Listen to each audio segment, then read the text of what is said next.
The National Weather Service has issued a severe thunderstorm warning for the following Michigan counties: Allegan and Van Buren, effective until 10:43 p.m. The National Weather Service in Grand Rapids has issued a severe thunderstorm warning for Van Buren County in southwestern Michigan, Allegan County in southwestern Michigan, until 10:15 p.m. Eastern Daylight Time.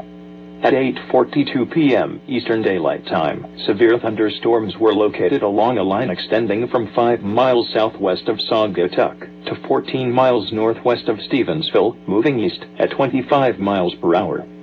Hazard: 60 miles per hour wind gusts. Source: radar indicated. Impact: expect damage to roofs, siding, and trees.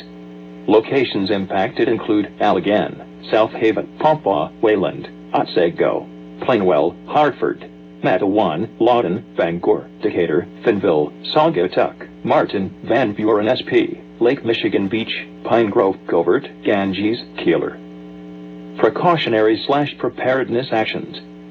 For your protection, move to an interior room on the lowest floor of a building.